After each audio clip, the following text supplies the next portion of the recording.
एक भाई विधायक हो गया, इनका एक भतीजा विधायक हो गया, दूसरा भतीजा भी विधायक हो गया, इनका एक भाई माफिया था वो विधायक हो गया। परमात्मा है जिनका रोवा रोवा पाप से भरा हुआ है। ऐसा नहीं कि 2027 में फिर से आप लोग ईवीएम हैक तो नहीं करेंगे। अंसारी भी जाकर के डुबकी लगा लें, जितना पाप उन्होंने किया है। कुछ बाबा योगी आदित्यनाथ जी ने बोला है कि अब हम 2027 की तरफ बढ़ रहे हैं, तो निश्चित रूप से 2027 जोगी बाबा जी। नमस्कार दोस्तों, मैं हूं राजन ओझा और आप देख रहे हैं राह 24 न्यूज। साथियों, प्रयागराज में करीबी 144 साल बाद जो है ये कुंभ का जो दर्शन, अलौकिक दर्शन हो रहा है, और सभी लोग जो है सनातन के प्रति किस कदर है कि प्रयागराज में जा करके भगवान का, अपने जो है पूर्वजों का जिस प्रकार से जो भी चीजें हैं सबके सुख समृद्धि के लिए कामना कर रहे हैं।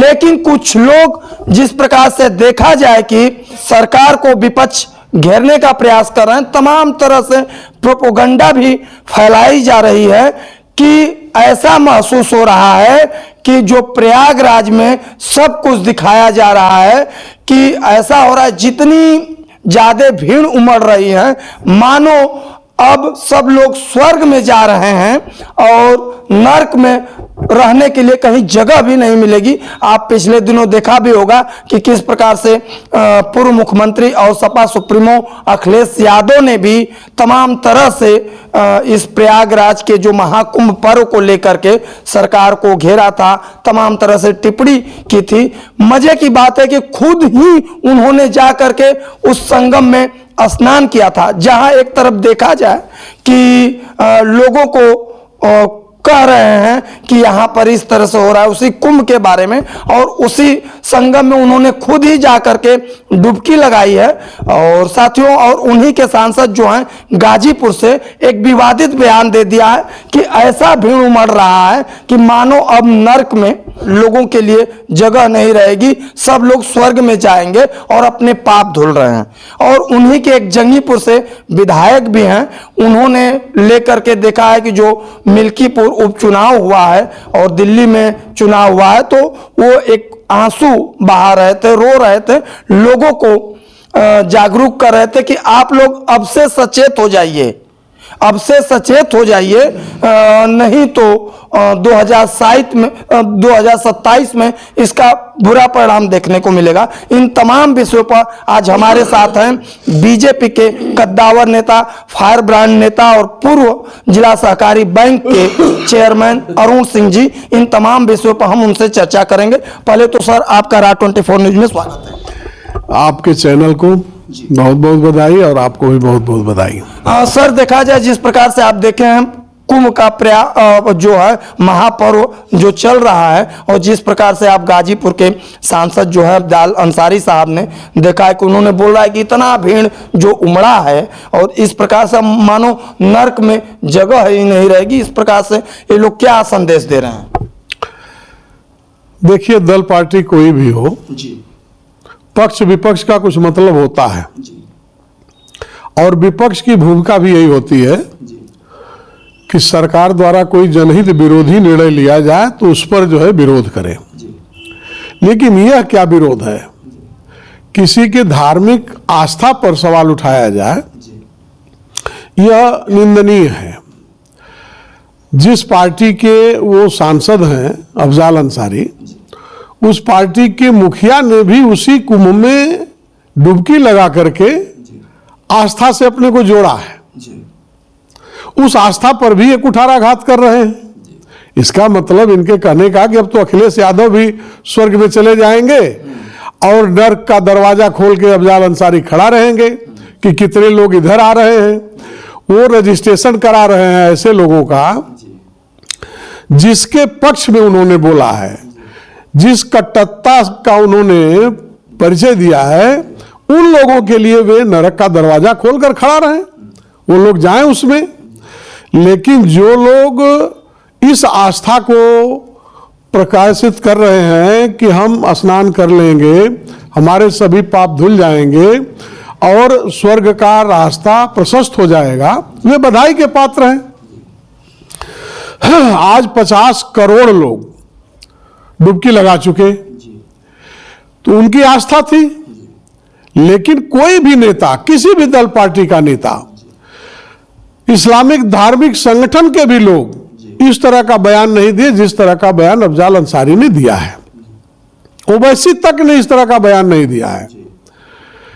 भाई आपकी आस्था है, आप जाओ न जाओ, और हम तो राय देंगे कि अफजाल अंसारी भी जाकर के डुबकी लगा लें। जितना पाप उन्होंने किया है, कुछ धुल जाए तो भी अपने को धन्य समझें। रह गई स्वर्ग और नरक की बात, तो इंसान के कर्म से स्वर्ग और नरक मिलता है। उनका कर्म कतई कहीं से ऐसा नहीं है कि वे स्वर्ग की बात सोच सके, इसलिए वे नरक के लिए ही तैयार रहे। रह गई बात वीरेंद्र यादव की, मिल्कीपुर चुनाव। उत्तर प्रदेश में 9 सीटों पर उपचुनाव हुए हैं। 9 में से 7 चुनाव पर वो हार गए, 2 चुनाव केवल वो जीत पाए। तो अब तो हताशा परिताशा बनी ही रहेगी। मिल्कीपुर का चुनाव इसलिए उनको लग रहा था कि वे जीत लेंगे कि जाति और धर्म के नाम पर भड़का करके लोगों को वोट लेते थे। और इधर उत्तर प्रदेश के जागरूक और विकास पुरुष जोगी बाबा, अपने विकास के दम पर उन्होंने 9 में से 7 और एक मिल्कीपुर, यानी 8 सीट 10 में से इन्होंने जीता। ये विकास का परिचायक है। उधर अफजाल अंसारी धार्मिक भावनाओं पर ठेस लगा रहे हैं लोगों को। वे कतई विकास की बात कर ही नहीं रहे हैं। उनको विकास की बात करनी चाहिए, आए विकास पर बात करें, चैलेंज दें, हम लोग उसका जवाब देंगे। जोगी जी तो अभी दूर हैं। समाज का कौन सा वर्ग ऐसा है जिस पर विकास की किरण नहीं पहुंची है, सरकार की योजना गरीबों तक नहीं पहुंची है? वो चाहे हिंदू हो, मुसलमान हो, सिख हो, ईसाई हो, कोई भी धार्मिक हिसाब से या जात के हिसाब से अपने को देखे तो क्या उनका वहां तक जोगी जी की विकास की योजना, मोदी जी की विकास की योजना नहीं पहुंची है?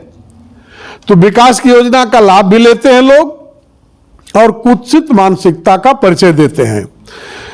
उत्तर प्रदेश में 2027 में डंका बजा करके जोगी बाबा पुनः सरकार बनाएंगे। चाहे अवधेश प्रसाद जी आंसू बहाएं, चाहे वीरेंद्र यादव जी आंसू बहाएं, या कोई भी नाटक कर ले, सब नाटक फेल हो जाएगा। 2027 पर भी, अभी उस दिन बाबा योगी आदित्यनाथ जी ने बोला है कि अब हम 2027 की तरफ बढ़ रहे हैं, तो निश्चित रूप से 2027 जोगी बाबा जीतेंगे, उत्तर प्रदेश में उनकी सरकार बनेगी। सर, जिस प्रकार से आप ये डंका के चोट पर कर रहे हैं बात, कहीं ना कहीं ये लोग घड़ियाली आंसू बहाकर रो रहे हैं। तो अभी से देखा जाए कि ये दंगा भड़काने का लोगों को जिस प्रकार से सनातन से चाहे कुंभ को लेकर के कि सरकार ऐसे कर रही है, अभी लोगों में संदेश फैलाया जा रहा है कि ईवीएम हैक हो गया। तो जिस प्रकार से आप कह रहे हैं कि 2027 में हमारी सरकार बनेगी, तो कहीं ना कहीं क्या ये लोग डंके के चोट पर जब आप कह रहे हैं कि हमारी सरकार बनेगी, ये लोग कह रहे हैं कि बीजेपी ईवीएम को हैक कर लिया है, क्या कहेंगे इसके बारे में? कहीं ऐसा नहीं कि 2027 में फिर से आप लोग ईवीएम हैक तो नहीं करेंगे? ईवीएम हैक के बल पर कभी चुनाव न हुआ है न होगा। हाँ। सरकार चाहे किसी की भी रहे। तो ये लोग आखिर में इस तरह से क्यों करते हैं? देश में भाजपा के अलावा और पार्टियों की सरकार है, वहां भी चुनाव होते हैं, तो वहां तो कभी भाजपा ने नहीं कहा कि ईवीएम के बल पर ये जीत गए। आखिर उनकी भी तो सरकार बनी है। और उत्तर प्रदेश की बात मैं अगर विशेष रूप से कहूं तो केवल और केवल विकास के नाम पर, गुंडागर्दी समाप्त हो गई इसके नाम पर, बहन बेटियां सुरक्षित हैं इनके नाम पर, नौजवानों को रोजगार मिल रहा है इसके नाम पर, और बिना रिश्वत के, बिना सिफारिश के नौजवानों को नौकरियां मिल रही है, सरकारी नौकरियां, इसके नाम पर। हम लोग देखे पिछली सरकारों में काउंटर खुले रहते थे, 5 लाख, 10 लाख, 8 लाख जमा होता था और पार्टी के एक विशेष नेता के पास जाता था पैसा, और वहां से गाजीपुर की भर्ती में संभल, मैनपुरी, एटा, इटावा के लोग भर्ती कर लिए जाते थे। क्यों भूल गए लोग इस बात को? आज उत्तर प्रदेश में जिस भी विभाग की भर्तियां हो रही हैं, थोड़ी बहुत भी अगर कमी समझ में आ रही है, कहीं नकल हो गया, कहीं पर्चा लीक हो गया, तो पुनः उसको निरस्त करके नए सिरे से पारदर्शिता के आधार पर भर्ती करने का फैसला यह सरकार ले रही है। और वो सरकारें कब ऐसा की थी?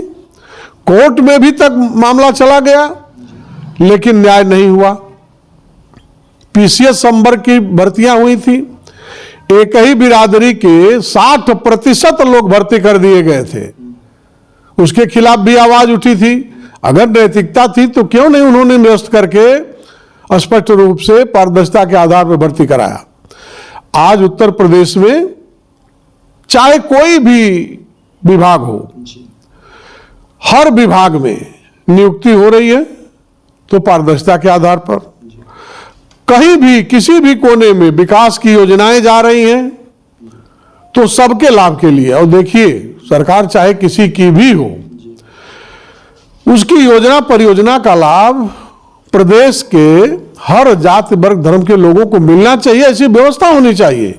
हम लोग तो झेले हैं, 3 बार विधानसभा भारतीय जनता पार्टी से हम लड़ चुके हैं और उस समय उत्तर प्रदेश में बीजेपी की हवा लहर भी नहीं हुआ करती थी, लेकिन जिन पार्टी की हवा लहर के आधार पर सरकारें बनती थी, उनसे हम लोग संघर्ष करके सरकार की योजनाओं को गरीब तक पहुंचवाने का अगर प्रयास करते थे तो हम लोग के खिलाफ धाराएं लग जाती थी, मुकदमे लग जाते थे। 24 मुकदमे हमारे ऊपर इस तरह के लगे हुए हैं। हालांकि मैं बधाई दूंगा जोगी जी को कि 8 मुकदमे उन्होंने वापस करने का फैसला ले लिया है, बाकी की जांच चल रही है। और मुझे उम्मीद है कि जितने भी फर्जी मुकदमे हमारे ऊपर लगाए गए हैं, सारे मुकदमे वापस कर लिए जाएंगे, क्योंकि सब राजनीतिक ढंग से, राजनीतिक कुंठा के चलते, राजनीतिक विद्वेष के चलते हमारे ऊपर मुकदमे लगाए गए हैं। और लोग मुकदमे की बात को लेकर के रोते हैं कि ये सरकार मुकदमा कर दे रही है। अब अफजाल अंसारी कुछ दिन पहले एक बयान दिए थे कि सबसे बड़ा गुंडा उत्तर प्रदेश का जोगी है और देश का गृह मंत्री वो तारीपार था। अब इस तरह का बयान जो देगा वह किस मानसिकता का परिचायक है? उत्तर प्रदेश का मुख्यमंत्री पूरे देश में ही नहीं, अब विदेशों में भी, विश्व के मानस पटल पर उस व्यक्ति का नाम आने लगा है। देश के कोने कोने में, अन्य प्रांतों में उनकी योजनाओं को लोग लागू कर रहे हैं। विदेश के कई देशों में भी हमने देखा है दूरदर्शन पे कि वे लोग भी आदित्यनाथ जोगी का नाम लेकर के उनके नियम कानून की सराहना करके अपने यहां भी लागू करने की बात कर रहे हैं। और उस आदमी को कह रहा है सबसे बड़ा गुंडा है। और ये सबसे बड़े धर्मात्मा है जिनका रोआ रोआ पाप से भरा हुआ है, जो प्रदेश में ही नहीं पूरे देश के कई प्रांतों में जिनके वजह से त्राही मची हुई थी, बहुत सी महिलाएं विधवा हो गई और उनको कहा जा रहा है कि वे गरीबों के मसीहा हैं, गरीबों का खून चूसने वाले गरीबों के मसीहा हैं। ये तो उनकी कुत्सित मानसिकता उजागर हो रही है। समाज में विषमन कर रहे हैं, समाज को बांट रहे हैं। जोगी बाबा के एक बयान पर कि बटोगे तो कटोगे, क्या गलत था इसमें? आखिर एक दिन मैं सुन रहा था, अफजाल अंसारी भी बोल रहे थे कि बाबा ने ठीक बोला है कि बटोगे, लेकिन कटोगे को हम नहीं कहेंगे, वो गलत शब्द है। लेकिन बटोगे तो नुकसान होगा। किस पर बोल रहे थे? उनकी जो बनी हुई है विरासत क्षेत्र, जो अपना नहीं, जो पूरा गठबंधन बना हुआ है या का, उस पर बोल रहे थे। और एक दिन और एक चीज बोल गए अभी हाल में ही, कहीं वीरेंद्र यादव के पिताजी के पुण्यतिथि पर गए थे मुख्य अतिथि बन करके, तो बोल गए कि हम लोगों ने पीडीए बनाया है, आप लोग पीडीए में हैं। यादवों को नसीहत दे रहे थे कि अब तुम्ही को सारा पद नहीं चाहिए, प्रधानी से बीडीसी प्रमुखी, जिला पंचायत, विधायक, सांसदी, सब तुम्ही को नहीं चाहिए। पीडीए में और बिरादरी चौहान, राजभर, बिंद, लोहार, कोहारा, इनको भी चाहिए। और सबसे बड़ा प्रमाण इन्होंने खुद दिया है पीडीए को ध्वस्त करके कि अगर कहीं से भी विधानसभा के टिकट का अवसर मिला तो इनका एक भाई विधायक हो गया, इनका एक भतीजा विधायक हो गया, दूसरा भतीजा भी विधायक हो गया, इनका एक भाई माफिया था वो विधायक हो गया। तो ये लपट करके सपा के सारे टिकट ले लिए, तब पीडीए इनको नहीं दिखाई दिया। आज यादवों को नसीहत दे रहे हैं। जो यादव मेहनत करके अपने बल पर चाहे संगठन में काम कर रहा है, चाहे समाज में काम कर रहा है, उनको ये नसीहत दे रहे हैं। सुपवा हंसे हंसे चलनिया जकरे 72 छेद, वो क्या बात करेंगे। साथियों, जिस प्रकार से देखा जाए और टॉपिक पर सर ने एक बात कह दिया कि जो भी फर्जी मुकदमे और सरकार को घेर रहे हैं लोग, तो एक बात मुझे याद आ गई अतीत की कि आप लोगों को याद होगा जंगीपुर में एक घटना घटी थी। मेरा मकसद किसी की भावना को ठेस नहीं पहुंचाना है, लेकिन जिस प्रकार से आज विपक्ष कह रहा है कि सरकार को घेर रहा है कि अपराध जो हैं लोगों को फर्जी ढंग से फंसा रहे हैं, मुकदमे लादे जा रहे हैं, इस सरकार में अपराध के जो ग्राफ है बढ़ गए हैं। लेकिन वहीं जंगीपुर में एक घटना घटी थी, वहीं के पूर्व छात्र नेता विवेकानंद पांडे सहित और तमाम लोग थे वहीं पर अनशन करके उस रोड को बनाने के लिए, जो कि इनके ही पिताजी थे, पंचायती राज मंत्री उस समय हुआ करते थे। तो किस प्रकार से लोगों को दबाया गया था। तो ये तो राजनीतिक उठापटक है, आज हमारी बारी तो कल तुम्हारी बारी, तो भैया मिर्ची लगेगी ही। लेकिन जिस प्रकार से देखा जाए सर की अभी वीरेंद्र यादव जो हैं, और चाहे आपने वहां का बोल दिया अयोध्या के जो सांसद हैं, अब ये लोग रो रहे हैं। आखिर में इनका रोने का उद्देश्य क्या है और 2027 में क्या रो करके ही बैतरनी पार करना चाह रहे हैं? ये भावनात्मक रूप पैदा कर रहे हैं जी और ये बात सही भी है कि हमारे देश की जनता जी कुछ क्षण के लिए भावनाओं में बह जाती है, जी लेकिन वो भी भावना जब जान जाती है कि ये भावना ड्रामा है, नाटक है, तो उस पर हंसी भी आती है। जी असलियत होती है तो निश्चित रूप से उस भावना में जनता बह जाती है। अब इन लोगों को ड्रामा करना पड़ रहा है, इस ड्रामा को जनता ठीक से जान रही है और ड्रामा वामा के अवसर नाम पर वोट मिलने वाला नहीं है। जिस घटना की आप जिक्र कर रहे थे, जी बड़ी शर्मनाक घटना थी, उस समय हम लोग बड़ी निंदा भी किए थे और देश का सबसे बड़ा त्योहार था, जी 15 अगस्त का दिन था जी और उसके पहले से वहां के आंदोलनकर्ता बार बार थ्रेटनिंग दे रहे थे कि 10 दिन में बने, 1 महीना में बन जाए, 2 महीना में बन जाए, 3 महीने में अगर सड़क नहीं बनेगी तो हम धरना प्रदर्शन करेंगे। और जब नहीं बनी तो उन लोगों ने धरना प्रदर्शन किया और यही वीरेंद्र यादव के पिताजी पंचायती राज मंत्री थे, वो चाहे होते तो कितनी सड़क बनवा सकते थे। लेकिन इसके पहले मैं एक बयान दिया था कि जिस गांव के वो रहने वाले थे, वीरेंद्र यादव जिला पंचायत सदस्य थे, इनकी माताजी ग्राम प्रधान थी और इनके पिताजी प्रदेश में मंत्री थे, इन्हीं के गांव की सड़क नहीं बनी थी। तो उस सड़क को कहां से बनवाते? आंदोलन करना हमारा मौलिक अधिकार है और उस मौलिक अधिकार के चलते आंदोलनकारियों ने आंदोलन किया था। लेकिन अंग्रेजों के शासन को भी फेल करते हुए सपा की सरकार में उन मंत्री जी ने लाठी चलवाया, बुरी तरह से लाठी चलवाया उन आंदोलनकारियों पर और दर्जनों फर्जी मुकदमे लादा। यह निंदनीय है। अब क्यों रो रहे हैं? अब तो उनकी बारी है, उस समय उनकी सरकार थी, अब बाबा जोगी की सरकार है। होश में आ जाओ, बेहोश हो गए तो अच्छी दवा हो जाएगी, होश में रहोगे तो खुशहाली रहेगी। चलिए सर, आपका बहुत बहुत धन्यवाद। साथियों, आज हमारे साथ थे पूर्व चेयरमैन और बीजेपी के कद्दावर नेता अरुण सिंह जी और इन्होंने तमाम मुद्दों पर जिस प्रकार से सनातन को लेकर के अफजाल अंसारी और प्रयागराज में कुंभ पर उमड़ रहे श्रद्धालुओं की भीड़ को लेकर के विवादित बयान दिया था। हालांकि उनके ऊपर एफआईआर सादियाबाद थाने में दर्ज हो चुका है और जिस प्रकार से देखा जाए कि ये लोग दंगा भड़काने का काम करते हैं, चाहे जो भी चीजें हिंदू मुसलमान को बांटने की बात करते हैं, जिस प्रकार से तमाम तरह से राजनीतिक पार्टियां हैं, ये सब है चुनाव के समय आता है और ये लोग अपना शिवगुफा छोड़ते रहते हैं। तो ये सब चीज है और आपको वीडियो कैसी लगी जरूर कमेंट बॉक्स में सुझाव दीजिएगा। तब तक के लिए कैमरा पर्सन शुभम तिवारी के साथ गाजीपुर से राजन ओझा की रिपोर्ट। धन्यवाद। जय हिंद।